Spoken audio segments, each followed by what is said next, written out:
Oh man, you should probably edit that with some real spooky.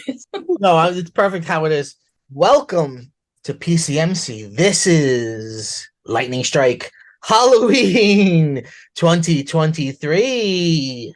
I'm here with gnarly Nadia Cater. I'm so glad you didn't say naughty because that's what people usually go for, and I'm I like, that almost said just it, but that's not this Halloweeny enough. It's gnarly. that's no, that's more like softcore porn. Yeah, It's not the gnarly, tone. gnarly Nadia. How are you? Spooky. How are you? This Are we gonna episode, stop doing this? no, no. This episode, you're listening to this. If you're listening to it the day it came out, this is Wednesday, October 11th. That means in 2 days, it'll be Friday, October 13th. So this is the perfect film for today. Oh yeah, that line's. Did you plan that? Yes, Smart, very smart. thanks. Yes. Um, so this year's Halloween theme is slashix. Nice. So last week, you heard me and my brother and confidant Anthony discussing Halloween from 1978. I'd say one of the, I'd call it the first slasher, and I would call Peeping Tom and Psycho more like progenitor. Proto. Yeah, yeah, proto. Um, but before we get into Friday the 13th, I want to know your feelings on slashers, Nadia. Slashers are a lot of fun. Um, I think you kind of have to suspend your belief a little bit, and we might talk about that later of Yeah, just how kind of ridiculous they can get. sure. Um, but I always have fun. Yeah, yeah. I've in the I grew up with a lot of the mainstream slashers that we're talking about this month, like the Nightmare on Elm Street and the Halloween movies and the Jason movies and the Texas Chainsaw movies, although those don't aren't really great after the first one. Actually, the second one's awesome. But that's it.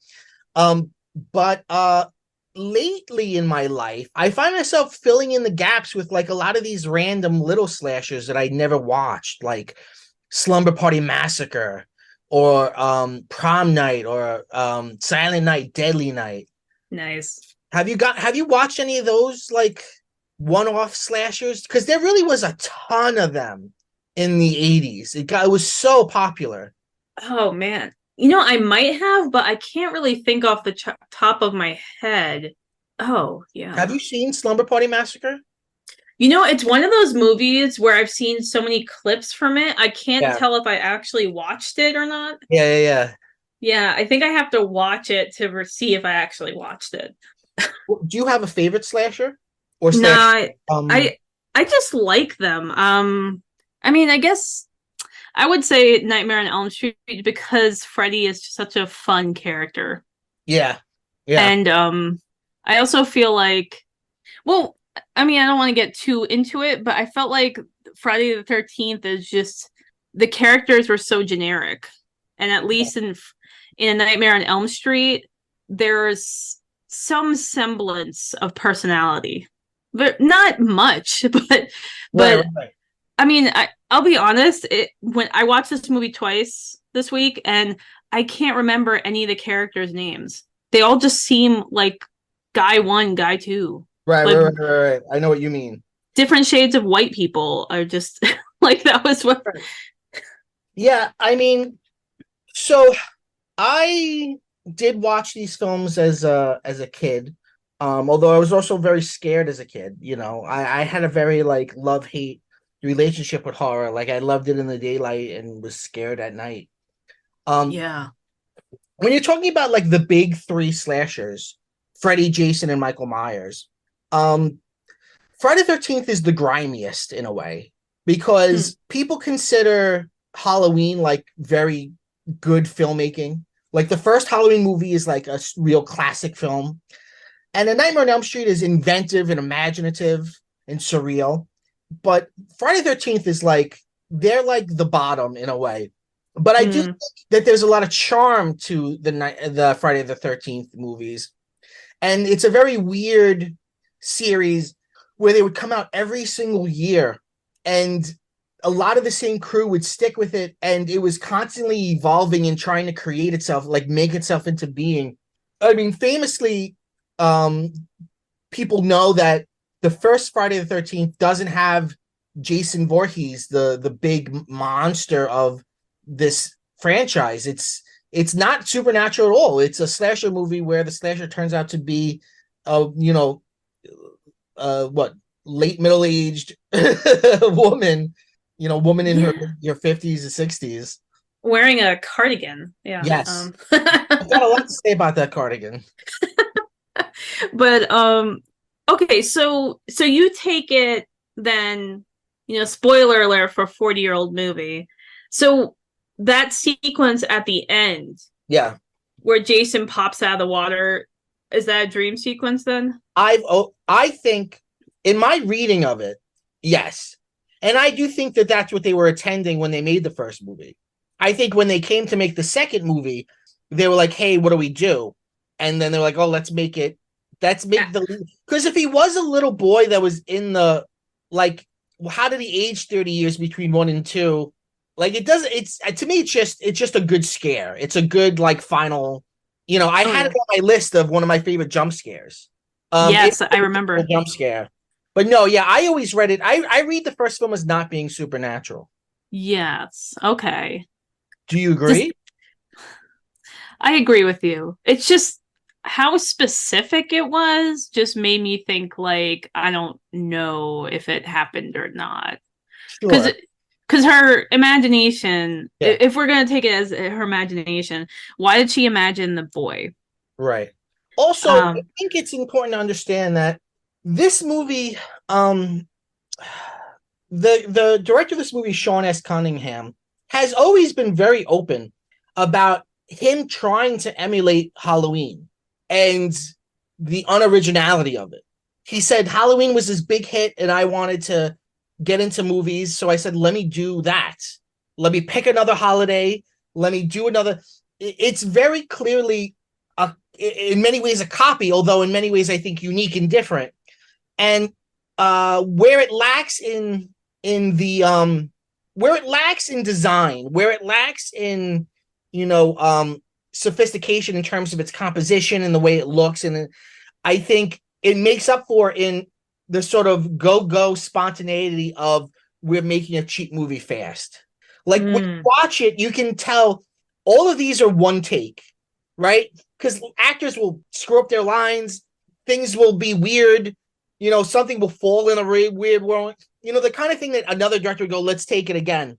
But they're not. You could tell they were like, all right, we got it, good. Next setup. And so it's evolving. And to bring it back to what we were saying with the ending, supposedly the tale is that Tom Savini, the maestro of special effects and still today is like an icon in horror cinema, supposedly it was his idea to do the ending. He was like, it would be great if we had one more scare, and why don't we have the boy come out? So I don't think that the filmmakers were thinking or were asking themselves questions like, is this supernatural? Is it not supernatural? I don't think questions like that were in their head. I think it was like, we've got these teenagers in underwear, we've got cameras, we've got a camp. We've got Betsy Palmer, like an old movie star. She's here for like an afternoon. Like, let's just fucking go. Let's do it. Let's just fucking make what we make and see what we get. And there's something I think charming about that. I I actually feel embarrassed that I didn't even realize that Friday the 13th was supposed to be just like a day. Yeah. Like Halloween. I didn't even put that together. Now that you said that, I'm like, oh my goodness, it's even more of a copy than I thought. Oh yeah, it's Just very clearly it's he's using the first person perspective of the killer, which we see in the opening of Halloween. right, Get more yeah, out of it in this movie because this movie is a who done it in a way. sorta. It's like a who done it, but you're not given any characters. Well, it's funny when I was watching it, I was asking myself, how would I be reacting to this if I had never seen it before? And I was wondering, am I supposed to think that Crazy Carl is the killer? Is that even possible though? I mean, why not? There's also a few times where people are absent and other people get killed, where you could red herring and be like, oh, it was that guy. I do think that to some small extent, they're trying to. I mean, I do think it's stupid that Betsy Palmer shows up in the end and she's clearly like, the second she steps on screen, you're like, oh, that's the killer. Like, how could it not be? Like, is there a person alive who didn't know that she was the killer the second she steps out of the car? They Because she should was have so introduced her weird. earlier. She should have been there in the beginning. Like, they should have set her up earlier as like this old woman who works at the camp. Like, why not do that? I was wondering that too. I was like, what was the point of this? Probably You because they could didn't have. have more time with her, honestly. But it would make more sense to do that. It would, yeah. You know, it's funny because it's been years since I saw Halloween, so I'd Uh-huh. have to watch it again. But when I was watching this movie, I felt it was so derivative of Psycho. Sure, yeah. Like so much of it felt like Psycho, and even having a mother. I mean, in that Yes. sense, the mother in Psycho wasn't really the killer, but someone channeling the mother. It's more like the reverse. It's the mother Yes. channeling the victim. Yes, that's true. Wow. Wow. Yeah, that's so true. Because even the music and the Oh, the music is by Manfredini. What's his first name? Is it Harry or Henry? I think it's Harry Manfredini. Manfredini, what a Yeah. name. With the I'm looking through my notes. Yeah, Harry Manfredini. I think the music is a combination of a ripoff of Psycho and a ripoff of Jaws. Yeah. There's a lot of Donna, Donna, Yeah, and then Donna, Donna.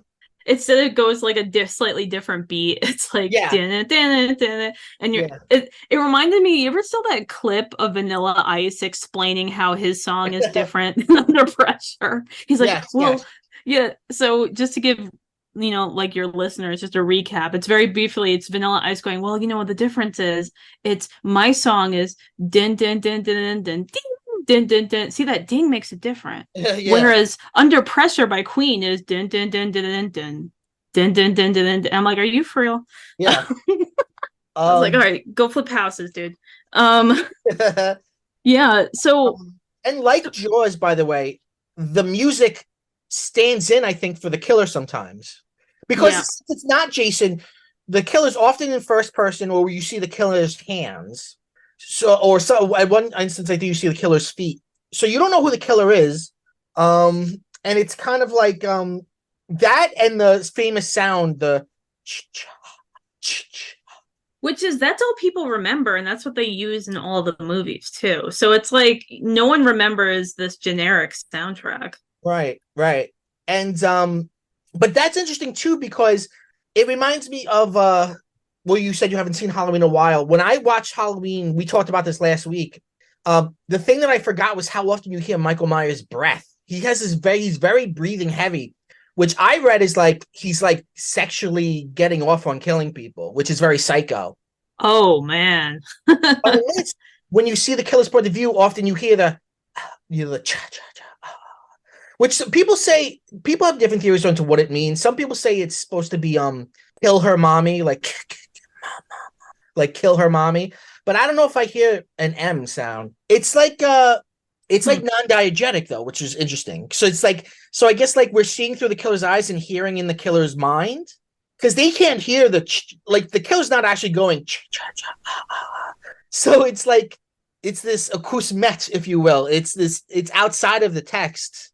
Yeah, I think it's great. I mean, that was like one of the, a few of the original interesting ideas that this movie has. Actually, you know what? Now that I think about it, someone's even murdered in a shower. Sure, yes. Oh my God. So like I was like, come on, man. Um, but yeah, so I I haven't seen this movie before watching it for the Oh, wow. podcast. I actually really liked so the beginning, it starts off with like a kind of like flashback to 1958, which I'm not sure where the first killing strikes, which makes you wonder is like, why didn't the beginning be the little boy drowning? Right. Right, right, right. And that's something this movie does that I'm like, I can't tell if it was they didn't have enough time or they were focusing on other things. It's like they should have made you think it was Jason. Like if Yes, yeah, yeah. because you kind of for it's said as an afterthought. Right. And there's a Like lot of things said. Like you're told, oh, there was a drowning, and then a year later there were murders, and then there was a series of fires. You're just told that the camp is cursed or jinxed. And it makes me wonder, was Jason's mom setting fires? Like, like was it all her? Like, well, she was probably doing a shitty job because yeah. and I know it's because they didn't have enough money, but like everything on the set looked old, like in use. Oh yeah, yeah, yeah. It's like Like it's grimy looking. It looks dirty. yeah. It's a It's very like summertime dirt. it it felt like an active camp that they got to run in and go film in the off season.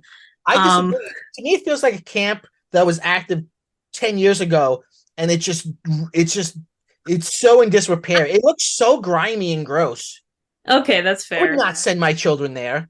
Well, there's even one point in some part of the movie, this isn't important to the plot, where the killer, I think it's the killer or the struggle, the final girl, someone falls in like a bunch of dirty old mattresses. And you're like, what on earth? I was like, if they're cleaning up this camp and My OCD, there's a part where they're in like a kitchen and there's like dirty, smudgy stains on the refrigerator that looks a million years old.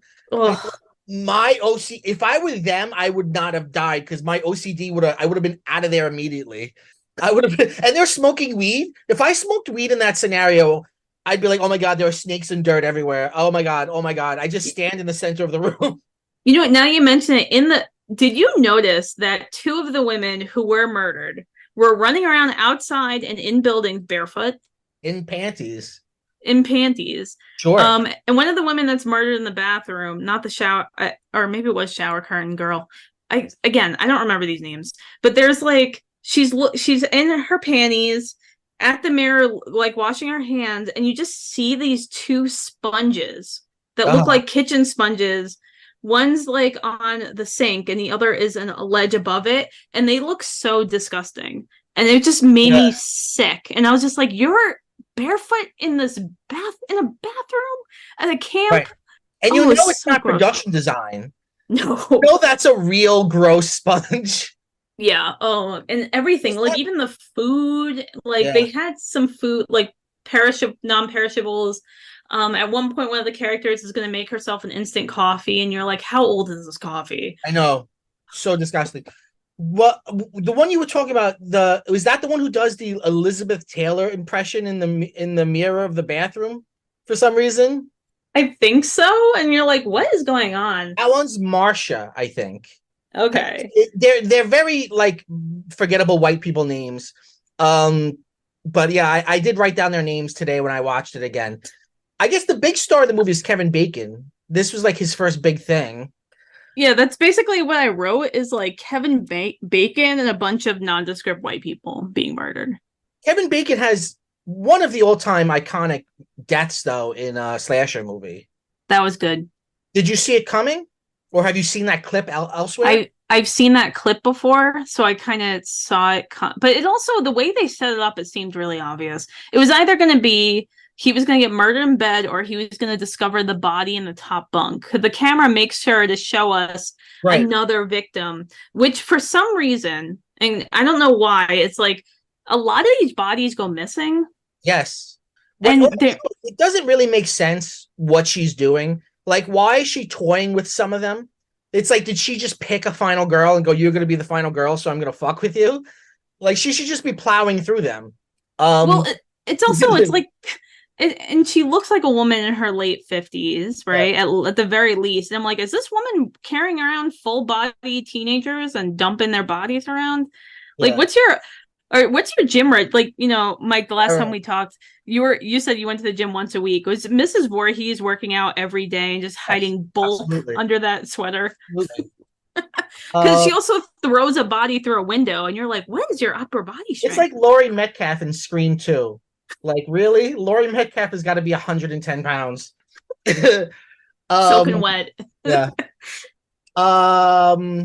Okay, so actually, So, I kind of got off track, but one thing I said what are you I talking did about? like about this movie that was different was after that flashback scene of the counselors having sex Yes. and then being murdered in 1958, the text of Friday the 13th kind of like zooms into the Yes. screen, and then you hear like a really bad sound effect of breaking glass. And I was like, And this you is see fun. breaking fast too. Dun, Yes, dun, dun, dun, dun, dun, dun. Yeah, it's pretty fun. that It's was pretty cool. That's a it, good setup to, and it's a good freeze frame on the girl who's being killed. yeah, that was fun. Well, that's them going back to Halloween, because Halloween begins in the past with Michael Myers killing his sister. And think about like other slasher movies you might have seen. Like you saw Pieces, right? Yeah. That begins also with a flashback. Like a lot of these slashers, you can really see them through the sort of psychoanalytical lens of like the return of the repressed. It always Yeah. begins with something in the past, some crime or some injustice, something terrible happened in the past that often involves children. And then now we are dealing with it in the present.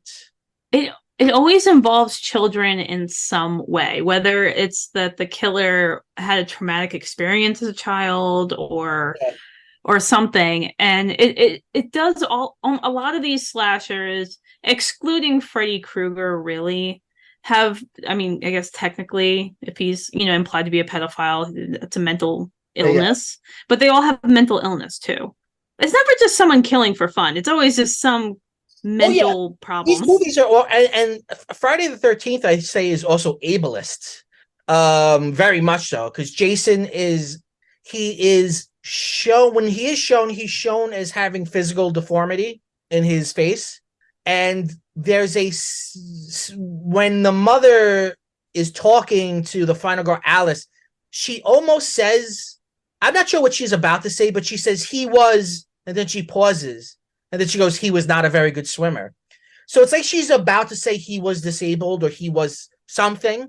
So yeah, it's there's a lot of ableism. There's a lot of uh sexual dysfunction too.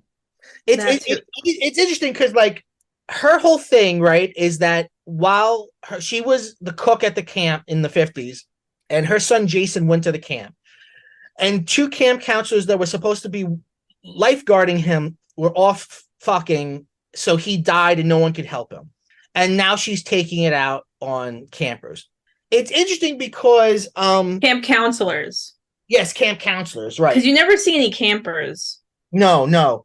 I think there's only one movie in the series where the camp's actually open and going. And there's Huh. kids, but he still never kills any kids. Um it's weird. The psychosexual politics of the movie are in some ways more extreme than Halloween. Like in Halloween, it's implied that the killer is triggered by his older sister having sex in the beginning. But in this, the movie seems to see sex itself as like something horrible, that all bad things come from sex. So it's like, it's interesting. Yeah. Is it the return of the repressed, or is it the sex isn't repressed, but after the sex happens, it's moralized, if that makes sense. I think it's the latter. I also made a note that so in my brain, and I didn't realize this until I watched it, was I always like associated this movie with the start of the trope that if you have sex, it's always heterosexual sex. Yes, of course. You're going to be the next victim, right? Yes. And that's why I thought it came from this movie for some reason. But then I was watching it, and like a lot of people that don't have sex Yes. are murdered. I So I was think like, what are the rules here? no, you're absolutely right though, because of Jason's whole thing about his because of Jason's backstory, that thing does come from this movie. But in fact, this movie's not a very good example of it, because Kevin Bacon and his girlfriend are the only ones that have sex, and they die after they have sex. Everyone else doesn't. I mean, it doesn't make sense that she go like the final girl in this is a very stereotypical final girl. She's very similar to the character of Laurie Strode from Halloween, played by Jamie Lee Curtis. She's the motherly one. She's the not sexual one. She's the one who like has interest in some people, but her relationship seems to not really be going anywhere. She's the most conservatively dressed. She's the good girl. So, like, if Jason's mother is all about killing teenage, like, why would she kill her? Or, like, why would she kill the cook? Like, they do a little psycho thing where they introduce us to this girl, Annie, in the beginning, who's, like, hitchhiking to the camp, and then she dies. Yeah.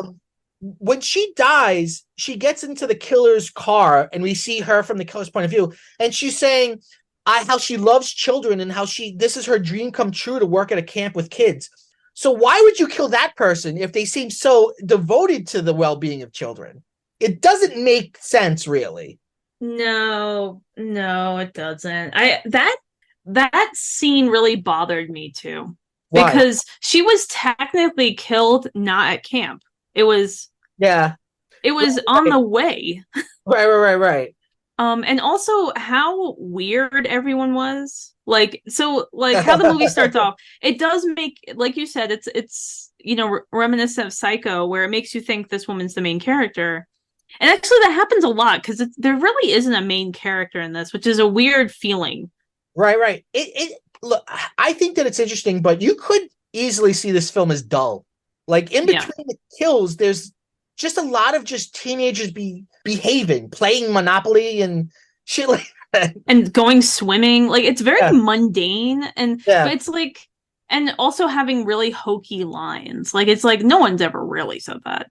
But yeah, so the cook was killed outside of the camp and also given a ride. So that yes, what bothered me about it was so the movie starts with this young woman who's like looks like she's hitchhiking. She goes to a diner and she's asking for directions, and everyone is so uncomfortable and awkward, and then that crazy guy is warning her about Camp yeah, Blood. Carl, sure. Yeah, crazy Carl. The And Harbinger. he is the harbinger, but she seems to not take any of that as a red flag, which is the Oh, weirdest part. She was just like, oh, well, I guess I got 20 miles to go. And then someone gives her a ride halfway, and that's where the killer gets. So she technically dies like 10 miles or so from camp. right. The Which, geography of the whole movie doesn't make a lot of sense. Like Crazy Carl tells her he wants her in town, and then Crazy Carl gets on a bike, and then she hitchhikes with two different hitchhikers towards the camp. But then Crazy Carl ends up in the camp. Like, how'd he get there? I guess he's just riding around for like 20 miles. On what road? Wouldn't we have seen him? It's and also like it just anyway. But again, those are like pulling on those threads is easy yet pointless. Yeah. Yeah, Um, you're absolutely right. But yeah, so I was also a little confused about how old, like we say teens, and that is the trope, and because we're talking about the trope, but were they actually teens? I could not tell. And it's not just because the actors looked older, and this was also filmed in like 1979, right. right? So people, young people looked different back then, but it seemed like the final girl, there was this insinuation that She she was a was bit older, dating. right? Yeah, she Well, seems she's a bit older. a bit older, and she also seemed to be dating or dated or something the guy that bought the camp, who Yeah, clearly looked like he was in his 30s. So I was yeah, like, how old is everybody? yeah, yeah. The weird backstory between him and her is interesting, and he's like looking at her art, and he's like, "Oh, this is beautiful art," and he sees a picture of himself. And he's like, "Is this what I?" She was like, "Yeah, I drew it last night," and he goes, "Is this what I look like?" And she goes, "That's what you look like last night." And then he's like, "Can you give me one more chance?" And she's like, "Okay." Like there's stuff going on, but I also think she has a crush on the other boy, Bill or whatever, right? The kid in the red coat who's like not Kevin Bacon and not the annoying funny one. Funny is a stretch, but yeah, not the obnoxious guy. This Yeah, the movie guy with has, the yeah, feathery hair. yeah. Well, this movie contains all of the character archetypes that appear in later slasher movies to a greater extreme. Like there's always like the funny guy who's not good with the ladies but is overly horny, and then the sexy girl, the sweet girl, the motherly girl, Yeah. the guy who's like tough and a bully. Like they're all there, but it's not as extreme as it'll be in later examples of the genre. Yeah. But the funny guy or the weird funny guy is a big part of these movies.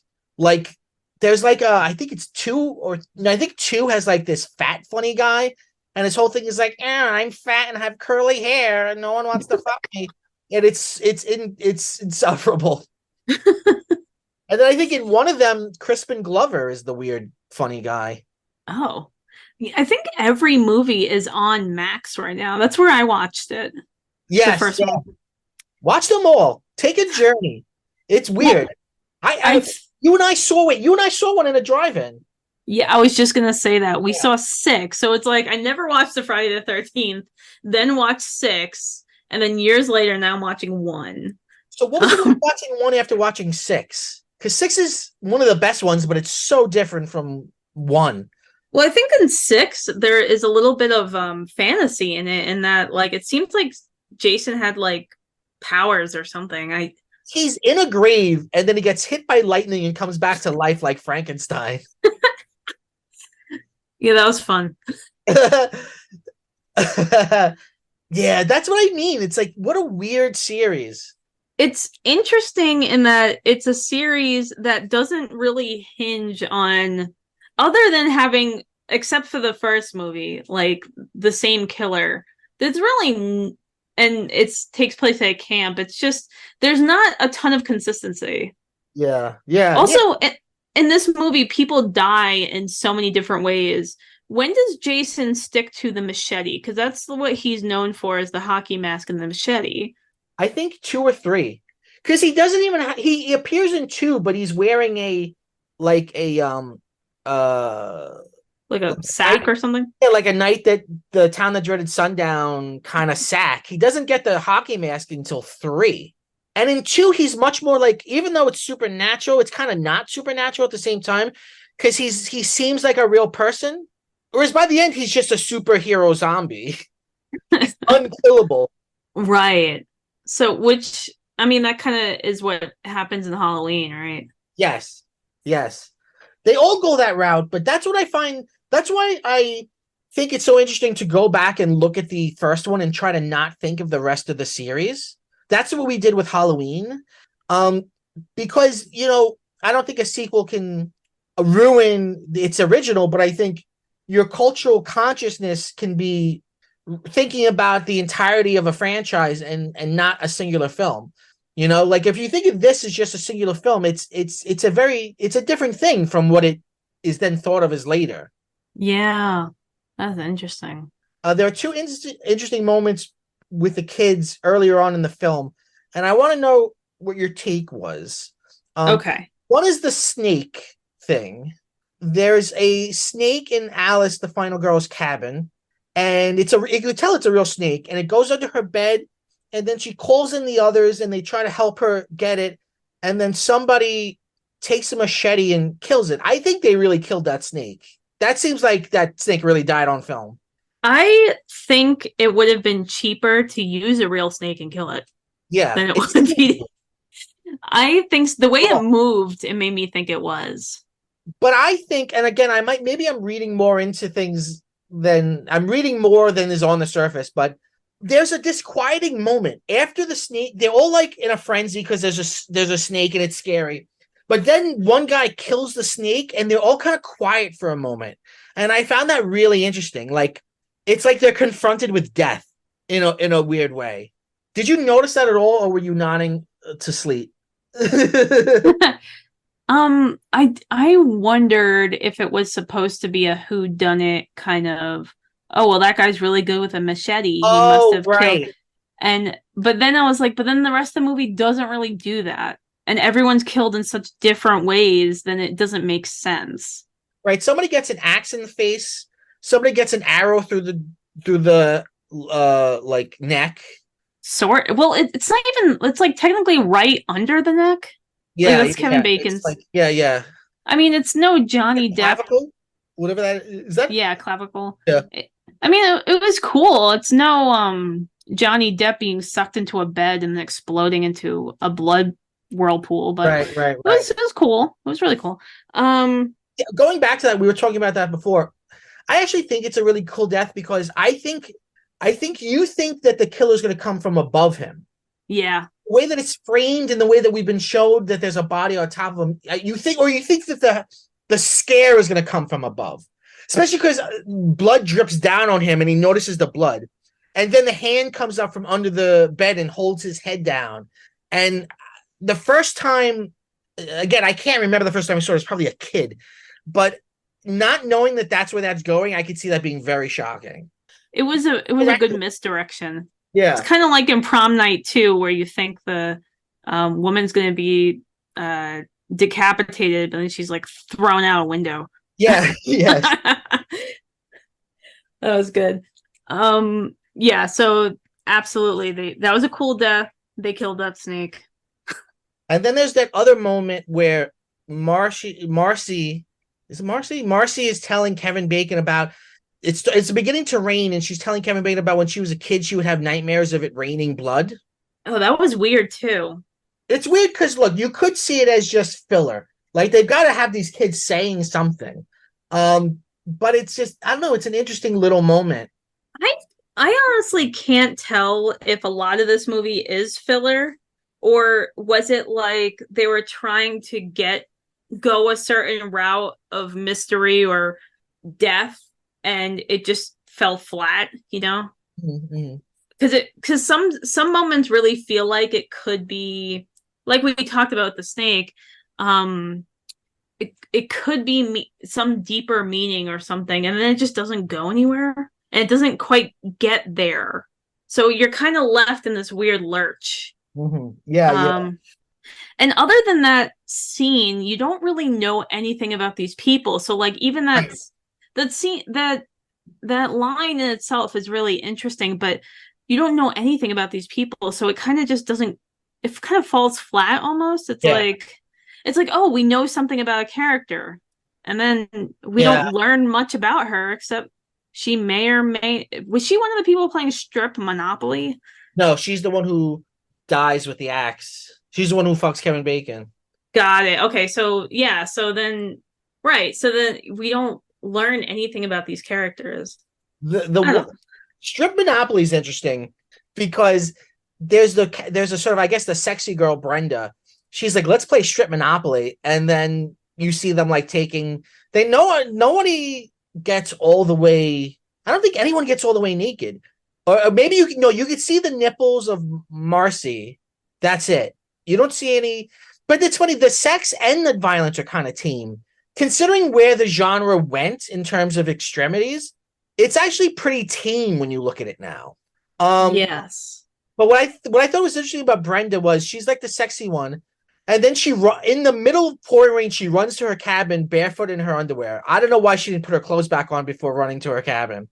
And But putting on a poncho. Like she took the time yeah, to put on a poncho yeah, over her underwear, but didn't put shoes on. right. It was very odd. And also if it was pouring like that, I feel like I would have just stayed in the main cabin. Yeah, yeah. She was like, I left my window open, so I guess she was wanted to go check in our cabin. I don't know. They had to split them up. But what I think is interesting is when she gets to her cabin, she puts on like a Victorian frock, and then she like lights a candle and reads a book. And it's like it's so interesting. Like you were just the sexy one, and she's really interesting because she's the one that she's lured to her death by the killer, like screaming for help like a little child, going, "Help me, help me." Right. That seemed needlessly cruel because it was like, well, if you're killing people, counselors because they ignored your child's cry for help, now you're luring someone with the child's Right, call. right, Like right. what's with that? It doesn't make sense. You should kill them if they don't answer the call. It should be like, That would make more sense. but I do But like it. I mean, I like how creepy it is, and yeah. again, it's so different from what you get in this. In the sequels, it's very action oriented. Like this big monster is gonna come and kill you. But in this, there's like more mystique there. I mean, luring her out like that, I think, is a really interesting idea. Yeah, I did like that, but it's also, it goes back to the kind of, again, the inconsistency in how people are killed. Because why kill one person like that and not anyone else? If Right, that's the point you're trying to make. right. No, you're right. But it was real. I enjoyed it, and I was like, oh, come on, she can't think that. It's actually kind of funny because I was like, this sounds like a 50-year-old woman. Like, this doesn't sound like a real child. What did you think of the cinematography later on in the night when it was raining? I liked it. I like rainy scenes, Yeah. though I you can kind of see like it kind of at one point it seemed like you could see there was a hose above them. Well, I liked how unlit it was. Like in some scenes, it's so dark, it looks like people just in a void.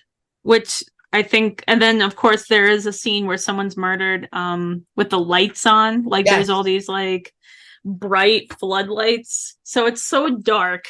It's you Oh, and can't then, really yeah, they do that thing that I love when it's a mystery. They do this in Clue as well, where we're seeing through the eyes of the killer and we don't know who the killer is, but the victim recognizes the killer. So the victim walks up to the killer like, "Oh, hey, it's you. How are you?" And then they gets killed, and they're like, "Oh, I was just about to say your name." Like he like recognizes her, like, "Oh, what are you doing up here?" And then gets murdered. Yeah, but who recognized her? Well, she worked for that guy, the older guy. He's not the owner of the camp. The camp is owned by the Christies, and she says she worked for the Christies. So I think he would know her. Okay, so I'm so I actually I thought he was the owner. So I I was a little did too. confused. For most of my life, I did too, until like I saw it last But night then and realized he's not the owner. no, but he's older and he has The that like boss. yeah, the mustache. We don't see the owners. Okay. They're referred to as the Christies. Right. Do you ever see them in any of the movies? No. That's weird. Despite they were made every year with both basically the same people, there's very little continuity. It doesn't make a lot of sense. And also the camp and the lake were constantly being rescouted. So like it never looks the same. I do Oh, like the way the lake looks in this movie though. it was yeah, it was very picturesque. It's like if I could just be by this lake and not anywhere near this dirty ass camp. Yeah. That would be really pleasant afternoon. So I actually made a note here because someone at some point mentioned, I think it might have been the people in the diner in the beginning, that the new owner of the camp, sunk $25,000 in the camp Yes. to revive it. So I had to look this up because I was like, this is a little specific and it seems like a lot. So I wrote 1978 because that's when I thought it was filmed, but whatever. 1978, the buying equivalent of 25K is $117,000. Jesus. So why would someone pay $117,000 to buy and repair a dirty old summer camp? Like how long would it take to make that money back? And where did that money go? That camp looks like garbage. I yeah, Where is where that did money? You think it's a money laundering scheme? absolutely. That's the only actually that would have been a great plot point in one of these movies. Yeah. Like mobsters being murdered by like you think it's like mob hits and it's just Yeah. Jason killing people. Yeah. Um yeah, so okay. Do you know that there's like a 7 hour documentary about the making of this entire franchise? Yeah, did you Uh, see it? yeah, I have. It's called Crystal Lake Memories. It's on like Shutter. It's the most specific. It's the most specific documentary ever. It's so fucking long. I remember when they were advertising that. It was like that and something else. And I can't remember what it was. It Halloween that also got like a 7 hour documentary treatment. No, Friday. No, Nightmare on Elm Street did. See, I would be more interested in seeing that. But 7 hours. What could you possibly? You know, the cameraman in Friday the 13th Part 2 was wearing steel toe shoes. Dropped a paint can, it bounced off and hit the lead in the head. Like, what could you Exhaustive possibly? oral history. I always forget that after the last jump scare of the kid jumping on her in the lake, there's another scene in the hospital. What do you Yes. think of that scene? Well, I think it was cementing. It was all a dream, or Yeah, he's coming back. But then it's like if he's 11, they used to like what looked like a little boy, or at least someone who's small frame, and it's like if you're setting this up for a sequel, I'm not scared of someone who's 5 feet tall, I don't think 4 feet tall. again, my reading is that they weren't. I like, see, I think, I kind of like that scene because everything's so white and everything in the movie has been such earth tones. The hottest color you see is yellow. Yellow appears a lot in the film. And then at the end, it's all white. It's like she's in heaven or something. It's like she's dead. Yeah, it felt like a dream sequence in itself. Right. And I guess going back to the yellow color, I think the powder blue cardigan that the killer wears really stands out compared to the rest of the color in the film, especially because it's so conservative and like the others are like the younger people are running around in underwear. Yeah, that's a good catch. Can we talk about why don't movies have real underwear anymore? Real underwear is so much more attractive than G-strings. It seems like when you see people in underwear in movies now, it's never like real cotton panties. I mean, I'm guessing. I'm making this up right now. I think it's just the way, like, so in this movie that's very provocative, but now it's seen as tame. So it's like we have to go very provocative. So that would be either, yes, I either have to see ass cheeks or with a string, or you're completely naked, right? Yeah. And I was like, I mean, women wear G-strings, of course, and I guess men do too. Yeah, men do too. But I I don't know. It just seems very for what we see people doing before they get murdered, it just seems very uncomfortable. Like the cotton panties look comfortable. Sure, they do. There's a certain sense of realism to the cotton panties. It's like they're wearing real underwear. They're working at a camp. Yeah, they wouldn't be wearing G-strings. It's interesting, like even that, like clearly it's meant to be titillating, but even that becomes so much more extreme as the genre goes on. Like there's got to be so much TNA in these movies, and in this one, there's one love scene, and I'm gonna call it a love scene. The sex scene between Kevin Bacon and his girlfriend is not that graphic. It's almost romantic. It's not like she's not riding him with her boobies bouncing. Like it's very tame lovemaking. I think they both come, which is nice. A lot of kissing. Yeah. And then you've got like panties and stuff. Whereas like later on, it's like tons and tons of boobs. It just gets so. But that's the thing. That's as a genre grows, the expectations, the tropes and the expectations of the audience grow together. So it becomes the thing of like. So by the time you get to like Slumber Party Massacre, it's like, yeah, we've got to start with a scene in the shower where we just see everybody naked, or that amazing nude scene in Prom Night 2. What's up, Mary Lou, or what's new, Mary Lou, whatever the fuck it's called, where she's completely naked walking around killing people. That was fantastic. Yeah, a better film for sure. You're absolutely. It is. The more you think about it, it's way more fun. And oh man, and someone's electrocuted by computer. That's great. Yeah. A 1980s computer. So one thing that confused me, to take a step back. So there's a scene where two of the counselors are looking in a bed, or they pull the sheets back, and there's an axe, and you are meant to assume that's the axe that killed the young woman in the bathroom, but there's no blood on it. The axe is laying on blood, but when they pick it up, you don't really see that much blood. I'm like, how did this go through a girl's face? They also don't react appropriately freaked out. They kind of react like it's something weird. They're like, oh, what is this? It's like it's an axe on a bloody pillow. You should be screaming. But yeah, they see it nonchalant. Yeah. That's the weird thing. And this is the same thing happens in Halloween. When me and Anthony were talking about Halloween, I was saying that really the protagonist is not in a movie. Like, she doesn't realize Michael Myers is there killing people until 15 minutes before the end. And this, it's like the last 30 minutes that the final girl like sees a dead body and knows that there's a killer. So it's weird narratively because you've got a protagonist, but you're not really following them do anything. Like, she's like playing Monopoly and like making instant coffee.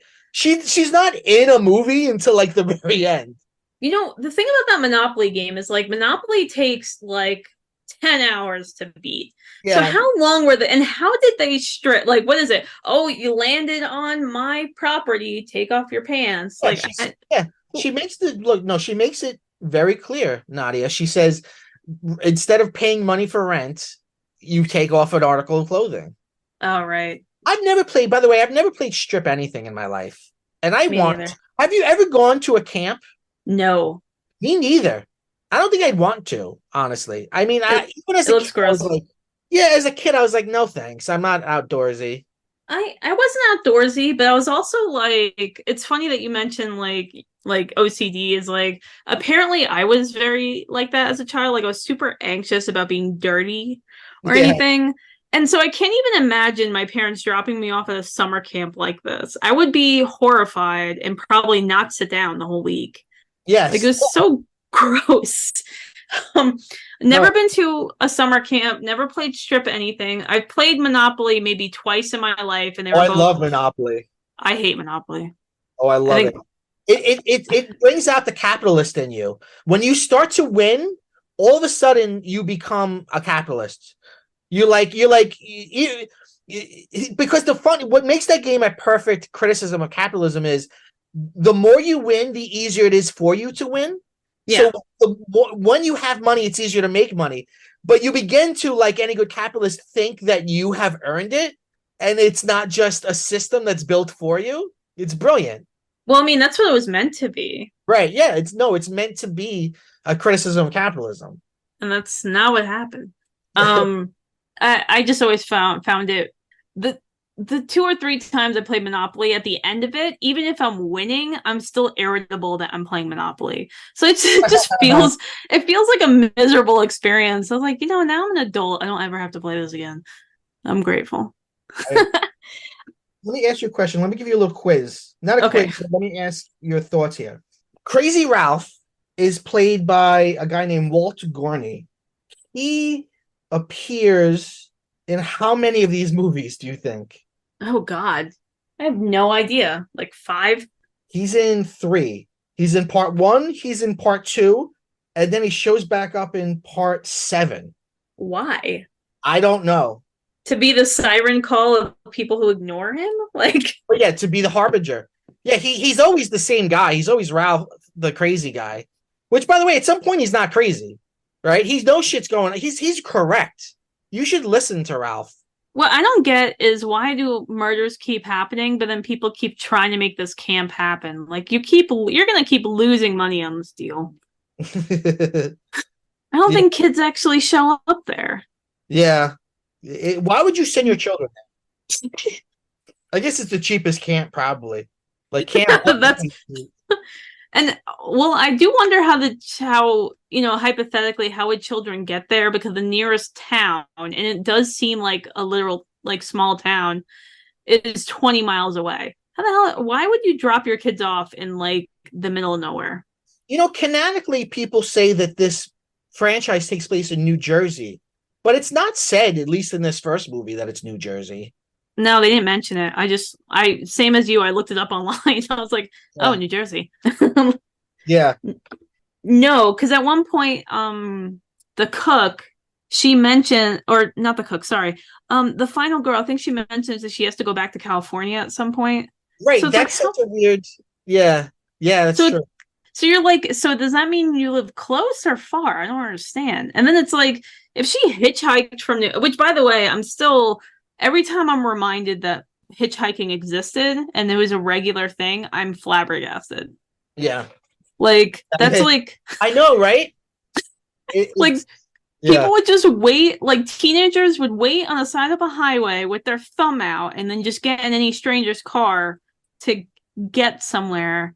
And when I said this, I was talking to my mother-in-law um about it, and her friend, they're the same age, they're like in their 70s, and they were like, we used to hitchhike all the time. And she was like, yeah, one time we ran away from home at 12 and we hitchhiked like a mile from home. And I'm like, someone picked up two 12-year-olds and took them somewhere and just didn't think anything about it. Like, Yeah. what was America before It was Woody 1990? Allen. Like, how are people No, it's not crazy, dead? right? I know it's such a weird. It's so odd. So this has been a great episode. I kind of, I'm sorry you didn't like it as much as I did.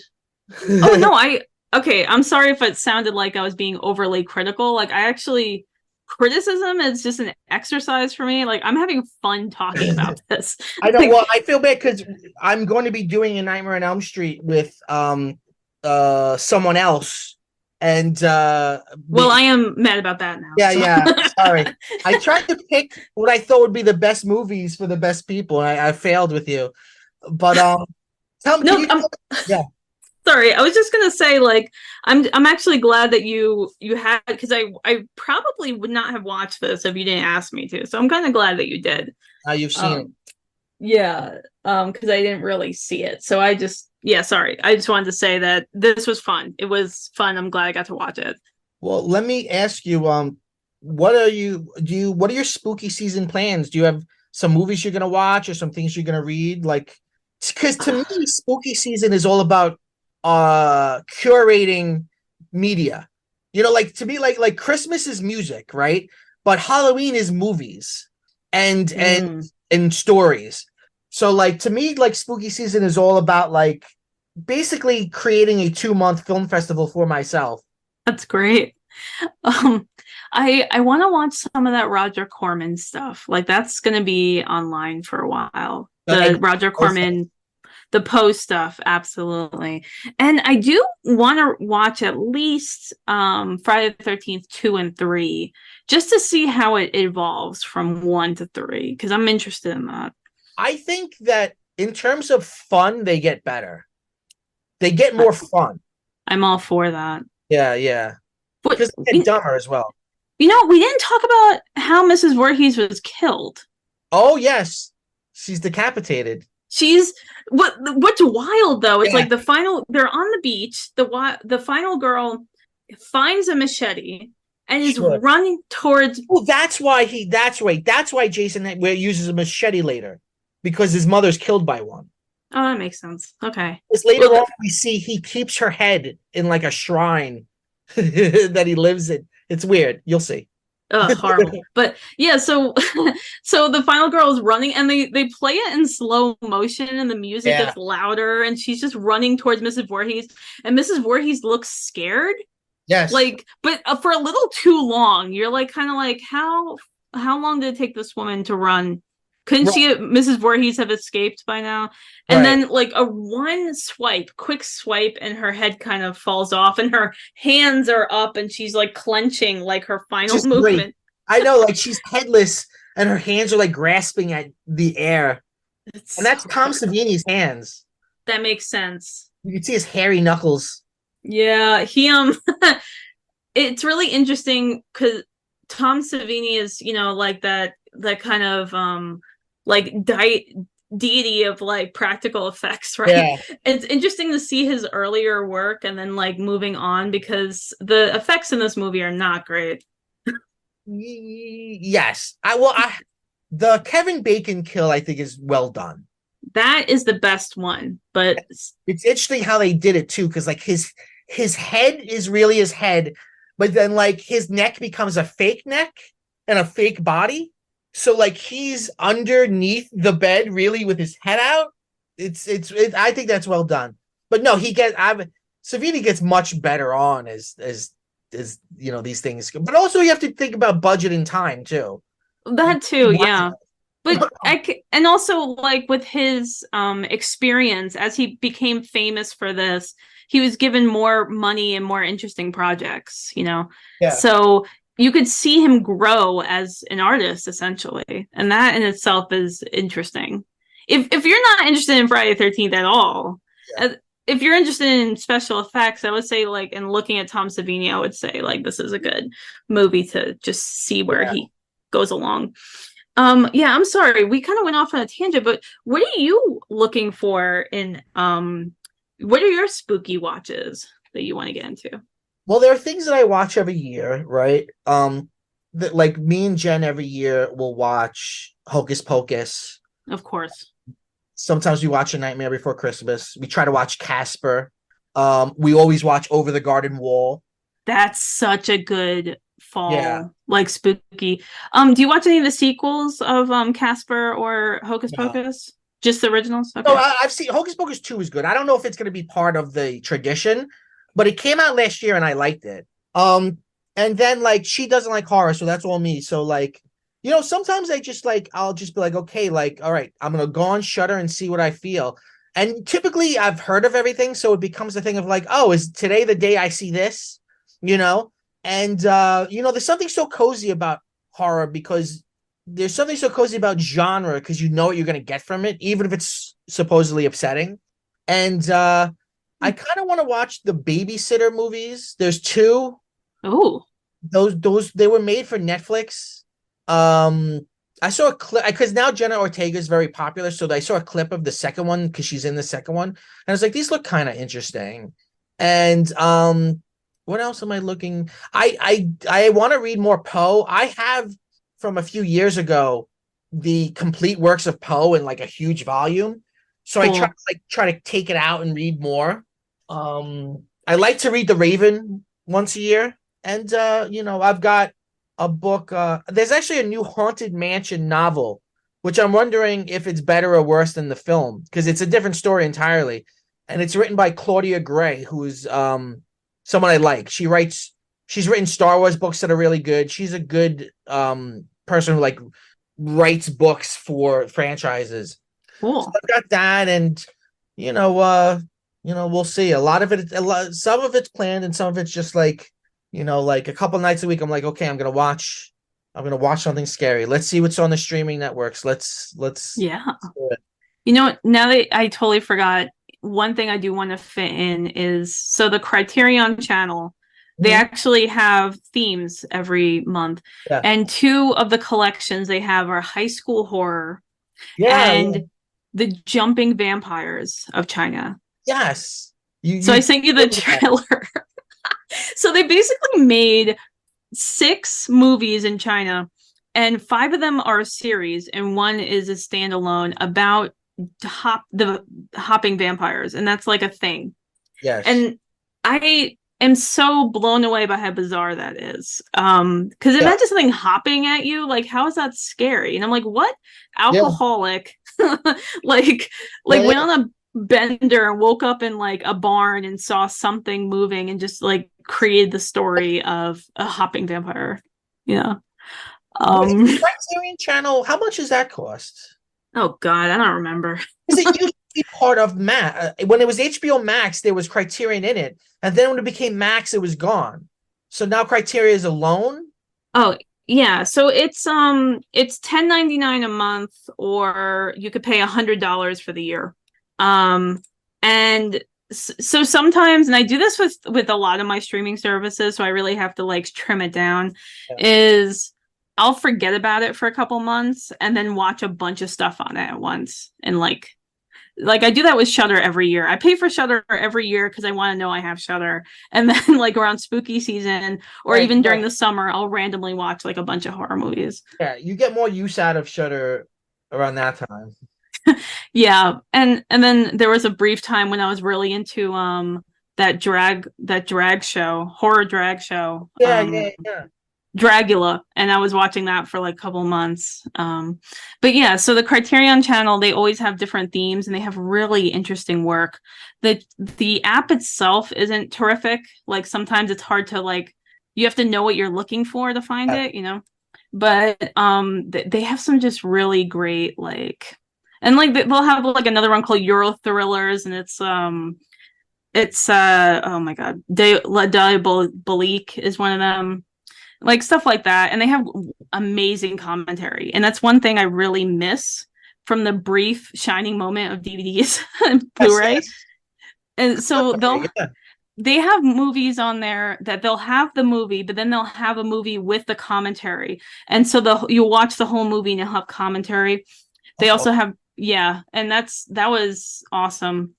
um they also have like a lot of guest speakers, so like they'll have guest speakers introducing a collection and Yeah. like why it's important. They had this really great Grady Hendrix was Yeah. doing he was in it was so interesting because I didn't even know that he was into this stuff, that he was introducing like Hong Kong Yeah, like he police. wrote a book. He wrote a nonfiction book, martial arts films. Exactly. He and I didn't realize he did that. And then I saw him and just seeing him in that commentary and talking about all these movies and how what he knows about it and just the enthusiasm was fascinating. Yeah. Yeah. Yeah. So I really like it for that. And they also have like series where they'll just talk to people like they have this, it's called Adventures in Cinema, and they'll just sit with someone who works in film for 30 minutes. Yeah. A lot of it is actors. Like watching Michael Cera talk about like different movies he would recommend actually made me respect him more as an artist in a weird way. Yeah. I'm like, you're so one note, but you don't realize that a lot of these actors, even the schlocky ones, are film nerds. So they'll Yeah. talk about Yeah. what Yeah. they love about cinema, right? Yeah. And there's something really great about watching nerds talk about nerdy things, you know? Absolutely. Absolutely. And if you listen Totally. to this podcast, that's probably something you're into. Yeah, Hopping Vampires. I really hope it's as hilarious as it looks. I would make a recommendation to you now that you've seen Friday the 13th. Read Grady Hendrix's Final Girl Support Group. Oh, yes.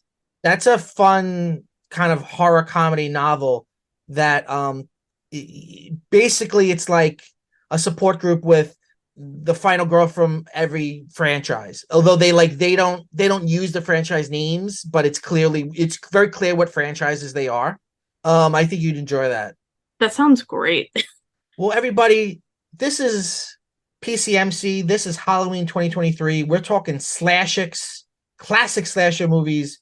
We do Halloween all month long, all October. It's the greatest time of year, if you ask us over here at PCMC.